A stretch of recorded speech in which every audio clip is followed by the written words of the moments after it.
Assalamualaikum warahmatullahi taala wabarakatuh. Kembali lagi di channel cerita horor. Untuk kisah kali ini ada sebuah cerita yang diambil dari tulisannya Pijar Horor, sebuah kisah yang berjudul Kendat. Dan untuk seperti apa kisahnya, mari kita simak berikut ini.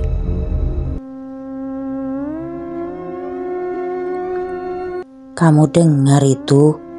Bosari membekukan tangannya yang sedang menyapu ruang tamu, yang dengan malam terpotong oleh bunyi yang sudah tidak asing.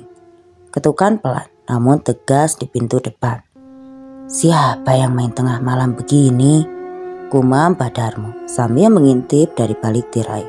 Halaman depan kosong, tidak ada bayangan manusia, bahkan beca atau sepeda motor pun tidak terlihat. Kali ini lebih keras. Bosari memeluk sapu erat-erat. "Pak, ini kan baru malam pertama. Setelah, gak usah bicara macam-macam." Pak Darmo memotong, tapi suaranya bergetar. Matanya melirik dari jendela ke arah makam baru di ujung desa. Gundukan tanah merah yang masih basah dari hujan sore tadi. Ketukan berhenti. Keduanya menahan napas. "Mungkin angin," bisik Bosari, lebih untuk meyakinkan dirinya sendiri. Udah, ayo kita masuk dan istirahat. Ojo mikir, siang enggak," ucap Pak Darmo sambil langsung berjalan ke arah kamar, diikuti oleh Bosari di belakangnya. Sementara itu di rumah sebelah, Mbak Reni yang sedang menidurkan balitanya ketika suara menggema. Pintu kamar tidur diketuk beberapa kali. Jantungnya berdetak keras. Mas, kamu gak usah main-main toh.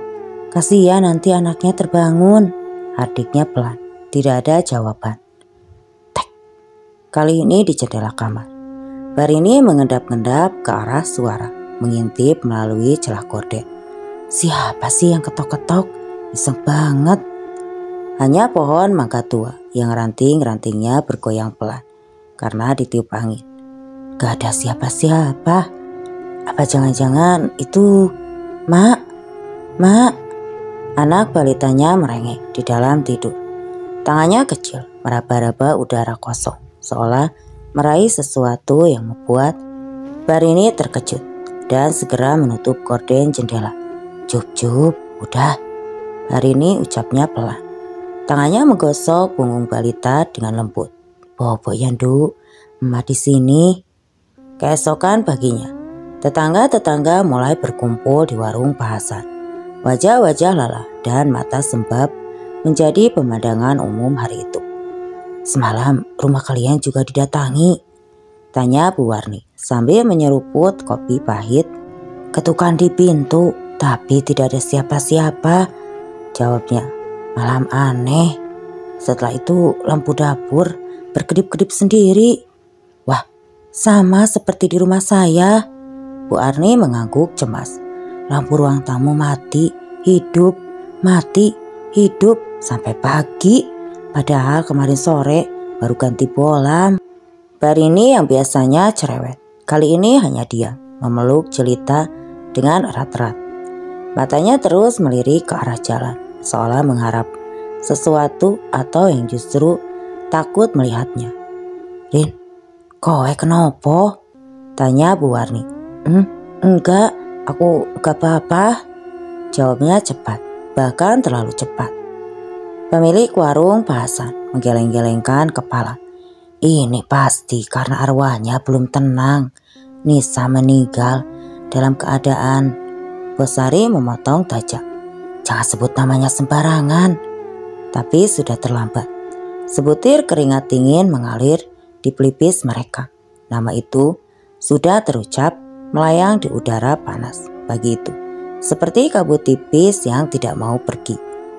Ketika langit mulai berubah jingga seperti biasa, anak-anak kampung bermain kelereng di depan rumah Pak Darmo. Tawa riang mereka mengisi udara yang masih terasa berat sejak pagi. "Kanisa dulu suka main kelereng juga," kata Andi, anak tetangga. "Iya, Dia jago banget, selalu menang. Tambah Budi sambil membidik kelereng. Kelerengku aja sampai habis kalau main sama dia. Kalian lihat itu. Sari, anak perempuan berusia 7 tahun, menunjuk ke arah jendela rumah Pak Darmo. Anak-anak lain menoleh. Di balik kaca jendela yang agak buram, tampak bayangan seseorang berdiri. Siluet perempuan dengan rambut panjang mengenakan sesuatu yang berwarna putih. Itu Bos Sari ya? Tanya Andi ragu-ragu. Tapi kok rambutnya berantakan? Kayak gak pernah disisir. Bukan Bos Sari, tadi aku lihat ke pasar, jawab Budi. Lagian kok badannya kurus banget. Bayangan itu tidak bergerak, berdiri tegak seolah sedang memperhatikan mereka. Kemudian perlahan-lahan kepala bayangan itu miring ke satu sisi dengan sudut yang tidak wajar. Kok serem ya? Ayo kita pulang, bisik Sari menarik tangan teman-temannya.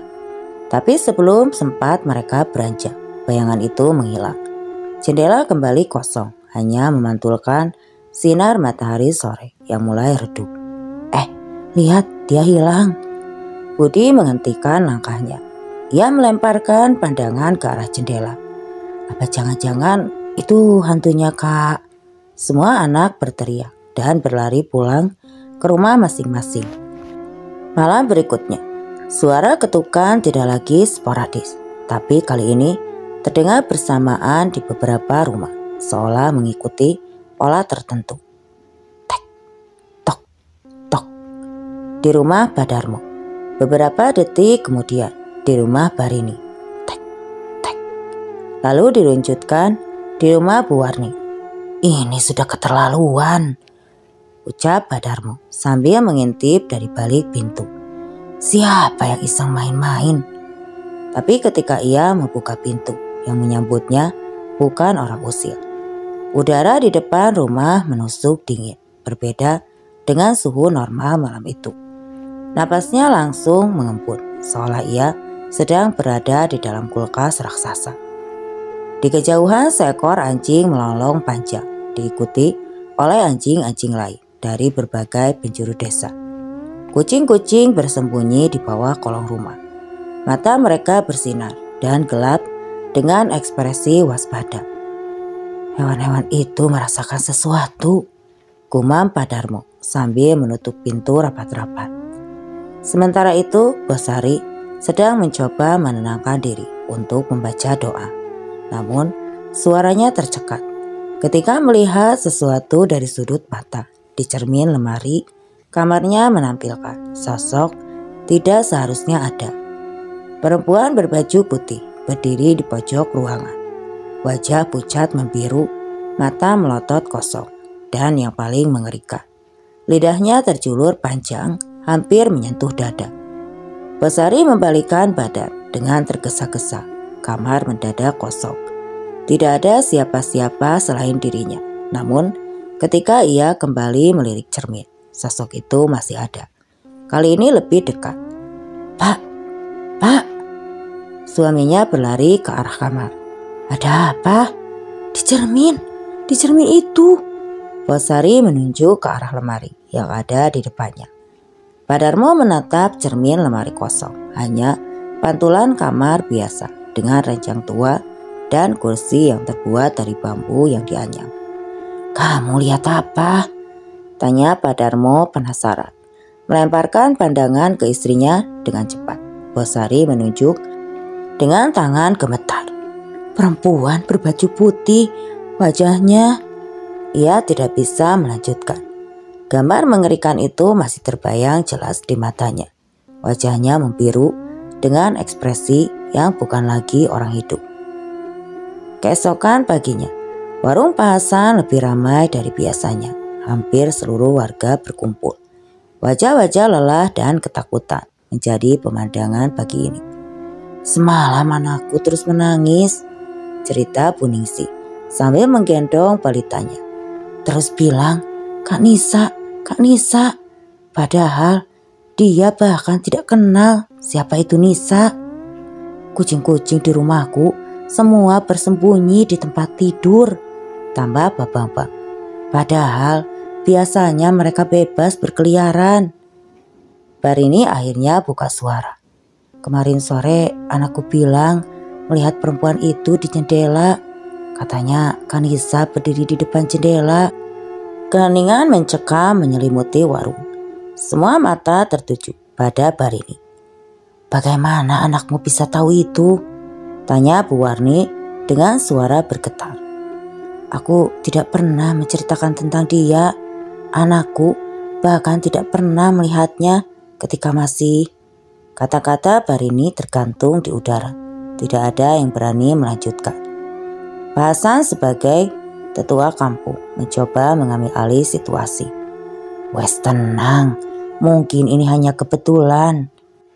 Kebetulan, Pak Darmo bangkit dari kursinya. Ketukan tanpa pelaku, penampakan di cermin, hewan-hewan yang bertingkah aneh. Ini bukan kebetulan, Hasan. Terus kita mau bagaimana? Tanya Bu Warni frustasi. Pindah rumah atau kita yang salah? Bisik seseorang dari belakang. Mungkin kita yang menyebabkan arwahnya tidak tenang. Suara bisikan itu menyebar seperti virus. Mata-mata mulai saling melirik dengan curiga. Siapa yang dimaksud? Siapa yang bertanggung jawab atas kematian Nisa? Jangan asal nuduh, kata Pak Darmo tegas.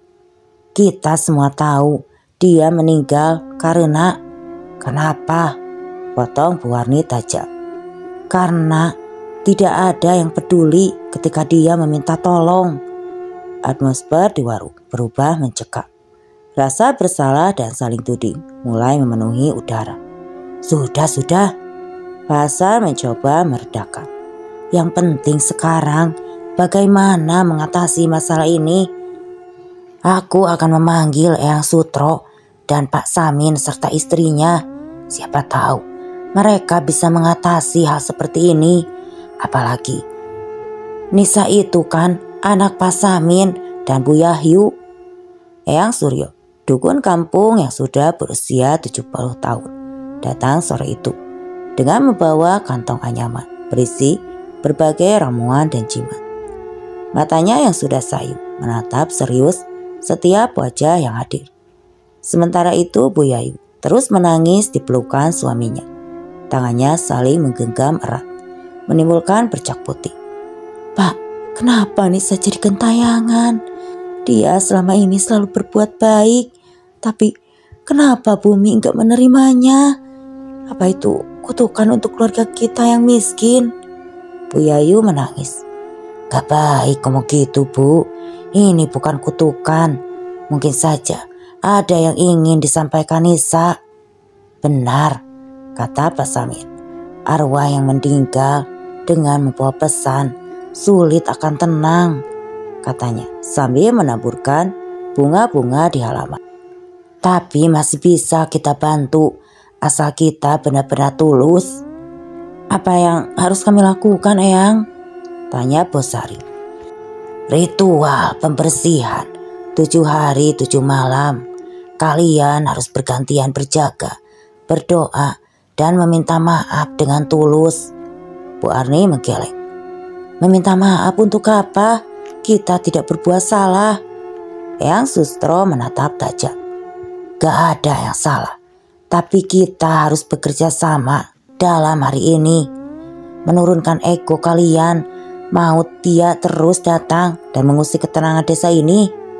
Pertanyaan sederhana itu menggantung berat di udara sore yang mulai gelap. Semua warga yang berkumpul saling melemparkan pandangan. Bisikan mulai terdengar dari mulut mereka. Besok kita berkumpul di sini. Kita akan melakukan ritual pertama. Eyang Sustro mengedarkan pandangannya ke seluruh warga yang berkumpul. Bah, itu suara apa? Suara merah bergetar. Tangannya menggenggam erat lengan neneknya. Dari arah barat, suara jeritan perempuan menggema menembus malam. Pekatnya gelap membuat mata sulit menangkap apapun. Tapi telinga tidak berdusta. Jeritan itu datang dari arah rumah Pak Samin yang terletak paling dekat hutan beringin. "Masuk, cepat masuk, tutup jendelanya," seru Bawarti panik, mendorong Mira ke dalam rumah. Langkah-langkah mereka tergesa, lantai bergemeretak. Bawarti menurunkan semua tirai dan menyilangkan sapu lidi di depan pintu. Bibirnya komat-kamit membaca doa yang hanya dia dan leluhurnya yang tahu. "Kenapa ceritanya kayak suara perempuan, Bah? Bukan cuma sekali," bisik Mira, masih berdiri mematung di belakang Bawarti. "Karena itu memang suara perempuan," jawab Bawarti, "dan bukan perempuan hidup." Angin berdesir aneh, membuat dinding anyam bambu berdetak seperti hendak roboh. Aroma tanah basah bercampur bunga kamboja samar-samar tercium menembus kaca jendela. Di luar kegelapan tidak sepenuhnya diam. Langkah kaki kecil terdengar dari arah jalan. Tanah semakin dekat. Tok, tok, tok. Mira menahan napas. Suara ketukan teratur 3 kali. Tok, tok, tok. Kini terdengar kembali dari sisi jendela. "Gak mungkin, Bah. Rumah sebelah kan kosong. Pak Wisnu lari ke kota setelah istrinya meninggal." Bawarti hanya menutup mata. "Dia kembali malam ini, tapi bukan dengan tubuh yang sama." Di luar, suara ketukan itu berpindah-pindah. Kadang dari jendela, lalu dari pintu dapur, lalu dari arah depan. Tidak ada yang membalas. Hanya jantung Mira yang berdetak begitu keras, seolah akan melompat keluar dari dadanya.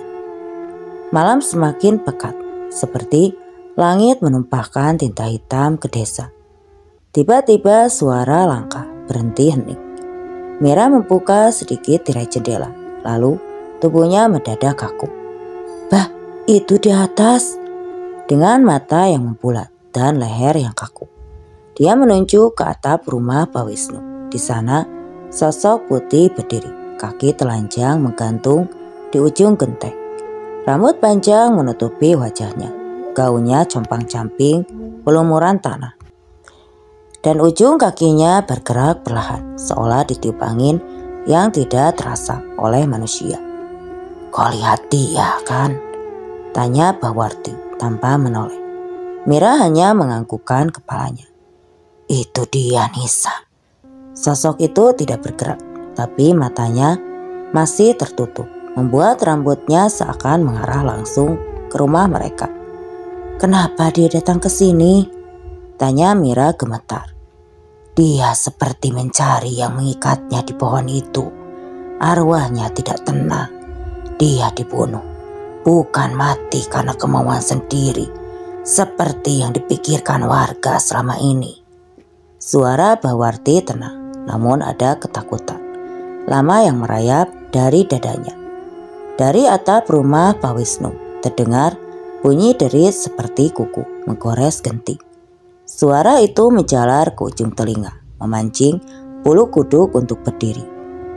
"Mbak Nisa gak pernah ganggu orang. Bah, kenapa sekarang jadi begini?"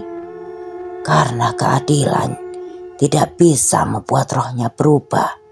Dari arah luar terdengar suara tawa cekikikan perempuan. Tapi bukan suara yang seharusnya berada di tengah malam yang bisu. Tawa itu menggema seperti dipantulkan oleh dinding-dinding rumah kosong. Satu demi satu lampu rumah warga mulai mati. Bukan karena dimatikan, tapi karena padam sendiri. Suara jeritan terdengar lagi. Kali ini lebih dekat, lebih panjang, seperti ditarik dari dalam tenggorokan yang luka. Lalu suara tangis pelan, rintih seperti seseorang kehilangan arah. Mira memeluk lututnya. Apa yang dia mau? Bawarti menatap tirai. Kebenaran. Kemudian ketukan terdengar lagi. Tapi kali ini dari atap rumah mereka. Duk, duk, duk. Suara lompat turun. Mira menjerit dan Bawarti menutup matanya. Jendela terbuka sendiri, angin menjebak tirai dan aroma tanah kuburan menyeruak masuk. Di ambang jendela seseorang berdiri, rambutnya hitam pekat menjuntai sampai perut. Kulitnya pucat kehijauan dan leher terlilit tali yang menandakan kematiannya. Mbak Warti segera menutup jendela rumahnya. Mulutnya terus komat-kamit membaca mantra dan doa. Sementara itu, Mira memeluk lengan Mbahnya dengan erat. "Bah, apa yang harus kita lakukan sekarang?" tanya Mira. Suaranya bergetar karena ketakutan. "Kamu tenang saja, dia tidak akan menyakiti kita." Mbak Warni mengusap tangan cucunya dengan lembut. "Kenapa kalian masih berani keluar rumah?" Pak Hasan menyeka keringat dingin dari dahinya sambil menatap gerombolan warga yang mulai berdatangan ke warungnya. Matahari belum sepenuhnya tenggelam, tapi udara sudah terasa mencekam seperti malam. "Rumah malah lebih seram, Pak," jawab Barini sambil memeluk anaknya erat-erat. "Tadi siang si kecil terus menunjuk ke pohon kamar kosong sambil bilang, 'Kanisa,' padahal tidak ada siapa-siapa." Bu Arni mengangguk gelisah. "Sama seperti kemarin malam, aku dan cucuku Mira melihat penampakan Nisa. Dan tidak hanya itu, lampu kamar mandiku nyala sendiri jam 2 pagi. Begitu aku matikan, beberapa menit kemudian nyala lagi." Warga yang lain mulai saling pandang dengan mata penuh kecurigaan. Pak Darmo duduk di pojok menghindari kontak mata dengan yang lain. Besari sibuk meremas-remas ujung kerudung. "Ini pasti ada yang salah," bisik Bu Ningsi. "Arwah tidak akan gentayangan tanpa alasan." "Maksud kamu apa?" Pak Bambang menatap tajam. "Kamu bilang ada yang berbuat dosa." "Saya tidak bilang begitu." Bu Ningsi mengangkat tangan defensif. "Tapi kalau tidak ada yang salah, kenapa dia tidak tenang?" Atmosfer warung berubah tegang. Kursi-kursi kayu berdiri ketika beberapa warga menggeser untuk duduk mereka, mencoba menjauh dari yang lain.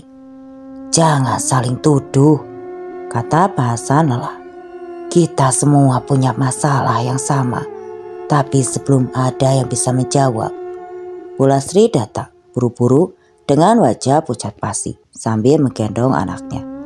Napasnya terengah-engah seolah habis berlari dari ujung desa. "Bu Lasri, kenapa?" tanya Besari cemas. Tadi aku lihat dia." Bu Lasri menelan ludahnya susah payah. "Di kamar Andi, berdiri tepat di samping tempat tidur anakku." Keheningan mencegah menyelimuti warung. Hanya suara detak jam dinding yang terdengar mengisi kesunyian. "Seperti apa, Mbak?" bisik Barini. "Putih, baju putih kotor, rambutnya panjang menutupi wajah. Tapi yang paling mengerikan," Bu Lasri menggigil, "dia menatap Andi tidur seperti sedang menunggu sesuatu." "Terus kamu ngapain?" tanya Pak Bambang. "Aku teriak. Begitu aku teriak, dia hilang. Tapi Andi langsung demam tinggi sampai sekarang masih panas." Bu Arni berdiri dari kursinya. "Sudah, aku mau pulang. Ini makin tidak wajar." "Tunggu," Pak Hasan mencoba menahan. "Jangan pulang sendiri-sendiri nanti." "Pak Hasan," teriak seorang pemuda dari luar warung memotong ucapannya. Joko anak Bodarsi berlari ke arah warung dengan mata melotot ketakutan. "Joko, ada apa?" Pak Hasan bangkit, khawatir. Tadi aku dikejar." Joko masih terengah. "Dari gang belakang rumah Bu Warni ada perempuan berambut panjang. Jalannya aneh kayak melayang." "Dikejar bagaimana?" tanya Pak Darmo. "Aku pulang dari sawah lewat gang itu. Tiba-tiba ada yang manggil namaku dari belakang. Begitu aku menoleh, ada perempuan berbaju putih. Jaraknya masih jauh, tapi begitu aku berlari, dia langsung dekat banget." Joko menunjukkan tangannya yang masih bergetar. "Aku lari sekuat tenaga masuk ke sawah, nyebur-nyebur di lumpur sampai dia hilang." Pak Hasan menatap jam dinding. Jarum pendek sudah menunjukkan angka 6.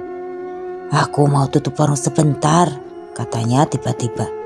"Loh, Pak, masih sore," protes Bu Warni. "Gak mau ambil resiko." Pak Hasan mulai membereskan barang-barang dagangannya dengan tergesa-gesa. "Kalian juga sebaiknya pulang sebelum gelap." Namun sebelum mereka sempat beranjak, suara gong dari arah balai desa menggema keras. Bunyi yang biasanya menandakan pengumuman penting, tapi kali ini terdengar lebih mendesak. "Itu suara apa?" tanya Barini. "Pasti Eyang Sutro," jawab Bosari. "Mungkin mau mengadakan ritual lagi." Mereka keluar warung berbondong-bondong menuju balai desa. Di sana Eyang Sutro sudah berdiri dengan wajah serius. Dikelilingi sesajen yang lebih banyak dari sebelumnya. Kembang, kemenyan, ayam putih, dan berbagai macam jimat. "Kalian semua kumpul," kata Eyang Sutro dengan suara lantang. "Ritual kemarin belum cukup. Arwahnya masih kuat. Masih marah." "Eyang, apa yang harus kami lakukan?" tanya Pusari cemas. "Ritual pemanggilan arwah kali ini di bawah pohon beringin besar. Tapi aku butuh partisipasi semua warga." Pak Darmo menggeleng. "Eyang, bukannya ritual malah bikin masalah makin parah." "Tidak akan parah kalau dilakukan dengan benar. Tapi kalau di antara kalian yang menyimpan dosa, lebih baik mengaku sekarang." Mata-mata warga saling bersitatap penuh curiga. Tidak ada yang bersuara. Joko hanya menunduk. Matanya terus menatap ke lantai yang dingin. "Baiklah." Eyang Sutro menghela napas. "Kita mulai sebelum bulan terbit." Ritual dimulai ketika langit mulai gelap. Lingkaran warga duduk mengelilingi pohon beringin tua yang akarnya menjuntai seperti tirai. Eyang Sutra membacakan mantra dalam bahasa Jawa kuno. Suaranya bergema di antara daun-daun yang bergoyang pelan. Asap kemenyan mengepul tebal, menciptakan kabut tipis di sekitar mereka.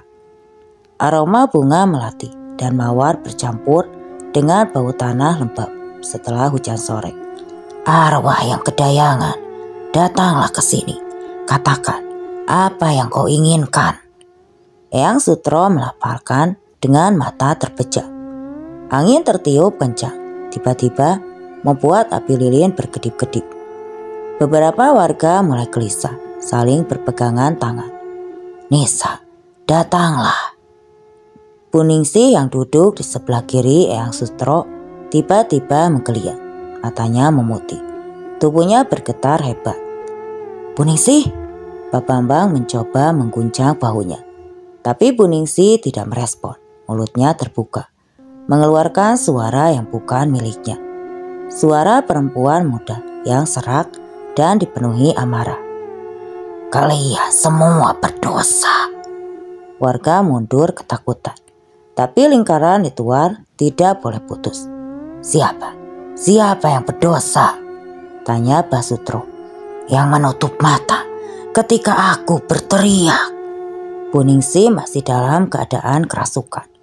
Tubuhnya bergetar semakin hebat. "Yang membiarkan aku mati sendirian." Matanya yang dipenuhi berputar mencari sesuatu di antara warga yang duduk melingkar. "Joko." Suara itu berbisik tajam. Joko tersentak, wajahnya pucat. Keringat dingin bercucur. Bukan aku." "Kamu yang sudah membunuhku. Kamu tidak mau bertanggung jawab atas benih yang ada di dalam kandunganku." Semua mata tertuju pada Joko. Bosari di sampingnya mundur perlahan, seolah tidak mengenali pemuda yang ada di sampingnya. "Aku akan balas dendam atas apa yang sudah kamu lakukan." Tiba-tiba Bu Ningsih ambruk. Ritual terpaksa dihentikan. Yang Basustro membantu membangunkannya sambil menggeleng khawatir. "Ritualnya gagal. Arwahnya terlalu kuat dan sekarang dia makin marah. Joko, cepat katakan Apa benar kamu yang sudah membunuh Nisa? Joko bangkit dari duduknya. Ia mundur beberapa langkah. Bukan aku yang membunuhnya. Aku gak pernah membunuhnya. Joko segera berlari meninggalkan balai desa. Malam itu teror mencapai puncaknya. Sosok Nisa tidak lagi bersembunyi di balik bayangan atau refleksi cermin. Dia berjalan terang-terangan di tengah jalan. Wujudnya semakin mengerikan dari hari ke hari. Lehernya terkulai miring dengan sudut yang tidak natural. Mata kiri hampir lepas dari rongganya, menggantung di pipi yang membiru. Tubuhnya bengkak, mengeluarkan bau busuk yang menyengat. Ya Allah, Pak Hasan mengintip dari balik jendela warung. Itu beneran dia. Sosok itu berjalan perlahan. Kaki telanjangnya tidak menyentuh tanah. Di belakangnya mengikuti jejak langkahnya, rerumputan layu dan mati. Anjing-anjing kampung menggonggong tidak henti-henti. Suara mereka menggepar di malam yang sunyi. Lampu-lampu rumah berkedip tidak beraturan, menciptakan efek strobo yang menambah kengerian suasana. Mak, aku takut. Anak Bu Lasri merengek dalam tidur. Demamnya belum turun sejak sore tadi. Di rumah Pak Darmo, Bosari duduk terpaku di pojok kamar. Suaminya tidak kunjung pulang sejak ritual gagal tadi. Entah kemana perginya. Keesokan paginya kabar mengejutkan menyebar. 2 warga desa, Pak Darmo, ditemukan pingsan di tepi hutan. Keduanya dalam keadaan shock berat. Mata kosong menatap ke depan tanpa fokus. Dia bilang apa? Tanya Bu Warni cemas ketika berkumpul lagi di warung. Pak Hasan tidak bilang apa-apa. Jawab, Pak Bambang yang ikut menemukan cuma gumam-gumam tidak jelas. Pak Hasan memutuskan untuk tidak buka warung hari itu. Bahkan dia sendiri sudah mulai menyiapkan barang-barang untuk mengungsi ke rumah saudaranya di kota. Kita harus pergi dari sini, katanya pada istri. Desa ini sudah tidak aman. Tapi rumah kita, warung kita Pak, lebih penting nyawa Bu. Kita bisa kembali kalau masalah sudah selesai. Sore itu hampir seluruh warga berencana meninggalkan desa. Sementara truk-truk pengangkut barang sudah mulai berdatangan, membantu warga yang memindahkan barang-barang penting. Namun ketika matahari tenggelam, sesuatu yang tidak pernah mereka lihat sebelumnya terjadi. Langit berubah warna, bukan jingga atau merah muda seperti senja biasa, tapi merah menyala seperti darah segar. Awan-awan bergerak membentuk pola-pola aneh, seolah tangan tidak terlihat yang mengukir langit. Astaga! Bu Warni keluar dari rumahnya menatap langit dengan mulut terbuka. Satu persatu warga keluar, semua terpaku memandang fenomena yang tidak masuk akal itu. Burung-burung berterbangan, panik terbang ke segala arah tanpa tujuan. Mereka kembali masuk ke dalam rumah. Dan di tengah-tengah keheningan yang mencekam itu, Barini mengintip dari balik gorden. Sosok Nisa muncul kembali. Kali ini bukan di gang sempit atau di balik jendela. Dia berdiri tepat di pertigaan desa. Di bawah lampu jalan yang berkedip-kedip, wujudnya lebih jelas dari sebelumnya dan lebih mengerikan. Wajahnya yang membiru menatap satu persatu rumah warga. Mata yang hampir copot itu bergerak perlahan, seolah sedang mencatat siapa saja yang masih berada di desa. Kemudian bibirnya yang hitam membuka suara. Keluar bukan lagi suara manusia, melainkan gabungan dari teriakan, tangisan, dan rintihan yang membuat bulu kuduk merinding. Kalian tidak bisa pergi. Suara itu bergema di seluruh desa, memantul dari dinding ke dinding, dari pohon ke pohon. Belum selesai. Kamu yakin tidak apa-apa di sini? Joko mengusap rambut Susi yang berbaring di sampingnya. Lampu tembok di sudut kamar memancarkan cahaya lembut, menciptakan bayangan-bayangan yang menari di dinding bambu. Suara jangkrik di luar rumah terdengar merdu, seolah malam ini benar-benar tenang. Iya, lagian rumahmu di ujung desa sepi. Susi tersenyum sambil menempelkan pipinya ke dada Joko. Kita bisa ngobrol sepuasnya tanpa diganggu tetangga. Joko memeluk pinggangnya erat. Syukurlah kamu mau datang. Aku kira kamu takut sama kejadian-kejadian aneh belakangan ini. Takut kenapa? Kan cuma ada status doang. Susi mengangkat kepala, menatap mata Joko. Lagian kan kamu jagoan, pasti bisa lindungi aku. Mereka tertawa pelan. Angin malam bertiup masuk melalui jendela yang terbuka, menggerakkan tirai tipis dan membawa aroma bunga melati dari halaman. Ngomong-ngomong, Susi memainkan kancing baju Joko. Besok kamu kerja, tidak libur. Kenapa? Tidak apa-apa, cuma tanya. Susi menundukkan kepala. Ada sesuatu dalam nada suaranya yang berubah. Tapi Joko tidak menyadarinya. Sus, kamu kenapa? Tiba-tiba murung. Susi tidak menjawab. Tubuhnya mulai mendegang. Otot-ototnya mengeras seperti kayu. Joko merasakan perubahan itu dan mencoba duduk. Susi, mata Susi terbuka lebar. Bukan lagi mata yang tadi menatapnya dengan lembut, melainkan mata yang kosong, putih dengan pupil yang hampir tidak terlihat. Bibirnya bergerak tanpa suara, seolah sedang melafalkan sesuatu. Susi, kamu kenapa?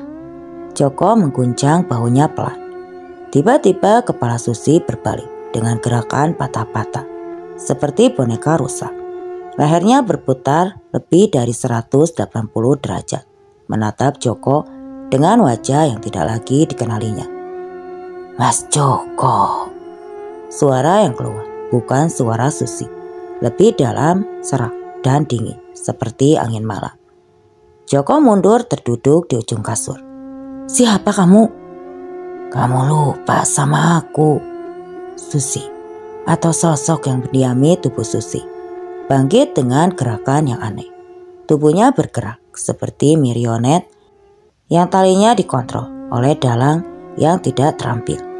Satu kaki diangkat tinggi-tinggi, kemudian dijatuhkan dengan bunyi kebeleduk keras. Susi, ini tidak lucu. Joko mencoba tetap tenang meski suaranya bergetar. Aku bukan Susi, Mas. Sosok itu melangkah mendekat. Wajah Susi yang cantik kini pucat membiru. Urat-urat wajahnya terlihat hampir keluar dari wajahnya. Air liur berwarna kehitaman mengalir dari sudut mulutnya. Aku Nisa, wanita yang kau lenyapkan. Nama itu keluar seperti desiran ular. Joko tersentak. Matanya melebar ketakutan. Tidak mungkin, kamu sudah mati. Sosok itu tertawa. Suaranya menggema aneh di kamar kecil. Iya, aku memang sudah mati. Dan itu karena kamu. Joko mencoba bangkit dan berlari ke pintu. Tapi tubuh Susi sudah bergerak dengan kecepatan yang tidak manusiawi. Tangannya mencengkram pergelangan tangan Joko dengan kekuatan yang mengerikan. Mau lari lagi? Tepatnya berbisik di telinga Joko. Seperti sore itu. Lepaskan aku. Joko berusaha melepaskan diri. Tapi cengkraman itu semakin kuat. Ia bisa mendengar tulang pergelangannya berderak. Ingat sore itu di belakang rumahmu. Sosok itu mengangkat Joko dan membantingkannya ke dinding bambu. Bunyi kebedubrak keras disusul rintihan kesakitan. Waktu aku bilang aku hamil anakmu. Joko terpental lagi. Kali ini ke arah lemari kayu tua. Punggungnya menghantam pintu lemari hingga papanya retak. Kamu bilang bohong. Kamu gak lupa kan? Hantaman demi hantaman terus berlanjut. Tubuh Joko dilempar ke sana kemari seperti boneka kain. Darah mulai mengalir dari pelipis dan hidungnya. Terus, kamu ambil batok kayu itu. Sosok itu mengangkat Joko tinggi-tinggi di atas kepala. Kekuatan Susi yang biasanya lembut kini seperti raksasa dan langsung memukul kepalanya. "Kamu memukul kepalaku." Joko dilempar keras keluar kamar. Tubuhnya menembus pintu bambu dan terpental ke halaman. Mendarat dengan bunyi gedebuk yang keras di tanah yang masih basah karena hujan sore. "Tolong, tolong!" Suara rintihan itu terdengar oleh Samin yang sedang bergadang di rumahnya yang tidak jauh dari rumah Joko. Ia keluar dengan membawa pelita. "Ada apa? Tolong Pak Samin, tolong aku!" Joko mencoba merangkak. Mulutnya mengeluarkan darah. Samin berlari mendekat, diikuti Yayu yang tiba-tiba terbangun karena keributan. "Ya ampun Joko, kamu kenapa?" Yayu terkejut melihat keadaan Joko yang babak belur. "Susi, dia..." Joko menunjuk ke arah rumahnya yang pintunya sudah hancur. Dari dalam rumah keluarlah sosok Susi dengan gerakan yang janggal. Langkahnya patah-patah, kepala miring ke satu sisi dengan sudut yang tidak wajar. Krek, krek. Suara tulang dari tubuh Susi terdengar bergesekan. "Astaga!" Samin mundur perlahan. "Susi kenapa?" Sosok itu berhenti tepat di depan mereka bertiga. Mata Susi yang putih menatap kosong ke arah Joko yang masih tergeletak. "Kalian mau tahu kebenaran?" Suara Nisa keluar dari mulut Susi dengan nada yang dingin. Warga lain mulai berdatangan. Warni, Pak Bambang, Barini dengan anaknya, mereka membentuk lingkaran di sekitar halaman rumah Joko. Tapi tidak ada yang berani mendekat. Suara tawa memekakkan telinga sore itu. Sosok Susi mulai bercerita dengan suara yang bergetar namun jelas. "Aku datang ke rumah Joko." Semua mata tertuju padanya. Bahkan Joko yang terluka parah ikut mendengarkan dengan mata terbelalak ketakutan. "Aku bilang padanya kalau saat itu aku hamil. Aku hamil anaknya. Dan saat itu kehamilanku memasuki usia 3 bulan. Beberapa warga saling berbisik. Warni menutup mulut dengan tangan. "Aku minta dia untuk bertanggung jawab dan menikahi aku secepatnya." "Susi, sudah hentikan!" Joko memohon dengan suara parau. "Tapi dia bilang aku bohong. Dia bilang anak ini bukan anaknya." Mata kosong itu menatap Joko dengan tatapan yang menusuk jiwa. "Lalu dia mengambil kayu bakar yang ada di belakang tempat duduknya." Sosok Susi mengangkat tangannya seolah sedang memegang sesuatu. "Dia memukul kepalaku beberapa kali sampai aku tersungkur. Aku menjerit, menangis, tapi dia tidak mempedulikan aku. Dia justru semakin mengeras memukulku." Yayu mulai menangis. Samin memeluk istrinya erat-erat. "Saat aku masih hidup, aku hanya pingsan. Tapi dia takut. Takut jika aku dan orang tuaku melaporkannya ke polisi." Air mata hitam mulai mengalir dari mata Susi yang kosong. "Dia lalu menyeretku ke ujung desa dan menggantungku di pohon beringin tua itu. Biar terlihat seperti bunuh diri." "Tidak, dia bohong. Aku tidak pernah." Joko mencoba merangkak menjauh. "Dia yang bunuh diri. Aku tidak bohong." Teriakan itu menggema di seluruh desa. Lampu-lampu rumah berkedip bersamaan. Anjing-anjing mulai melonglong dari segala penjuru. "Kamu meletakkan sebuah surat di bawah kakiku. Semua kamu lakukan agar mereka menganggapku gantung diri. Enggak, aku gak pernah membunuh siapapun, termasuk kamu." Lengkingan tawa terdengar di seluruh penjuru desa, memecah kesunyian malam. "Dan sekarang, kamu akan merasakan apa yang aku rasakan malam itu." Tubuh Joko tiba-tiba terangkat ke udara, tanpa ada yang menyentuhnya. Kakinya menggantung beberapa meter dari tanah, berputar-putar seperti gangsi. "Sekarang kamu rasakan seperti aku." Warga mundur ketakutan. Beberapa ada yang berlari pulang. tapi kebanyakan tetap bertahan karena tidak bisa melepaskan pandangan dari kejadian yang tidak masuk akal itu. "Ampun Nisa, ampun," Joko memohon sambil berusaha bernapas. "Aku menyesal, menyesal." Sosok Susi tertawa dengan suara mengerikan. "Sekarang kamu menyesal?" Tubuh Joko berputar semakin cepat di udara. Darah dari luka-lukanya berceceran ke tanah. "Kamu bunuh aku dan anakku." Mata sosok itu menatap tajam ke arah pagar bambu di samping rumah. Bambu-bambu runcing yang biasanya digunakan untuk menghalau ayam kini tampak seperti tombak-tombak yang siap menusuk. "Sekarang kamu akan mati seperti aku." Tubuh Joko melesat dengan kecepatan tinggi ke arah pagar-pagar bambu. Krak! Bunyi tulang dan daging yang basah terdengar ketika tubuhnya menembus bambu-bambu runcing itu. Darah menyembur kemana-mana. Joko tergantung di sana. Matanya terbuka kosong. Mulutnya menganga dengan darah yang masih menetes. Sosok Susi menatap sejenak ke arah mayat Joko. Kemudian tubuhnya linglung, mata putihnya berkedip-kedip. Kemudian kembali normal. Susi yang asli kembali menguasai tubuhnya sendiri. Aku di mana?" Matanya menoleh ke arah pandangan mengerikan di depannya. "Mas Joko!" Susi berteriak histeris dan pingsan. Yayu menangis semakin keras, memeluk Samin yang wajahnya pucat pasi. Warga lain berdiri terpaku, sebagian menyebut nama Tuhan berulang-ulang. "Ya Allah Pak, ternyata Nisa putri kita tidak bunuh diri. Dia dibunuh oleh orang yang selama ini kita anggap baik." Yayu terus menangis. Ia memeluk tubuh Samin dengan erat sambil sesekali tangannya memukul dada pria itu.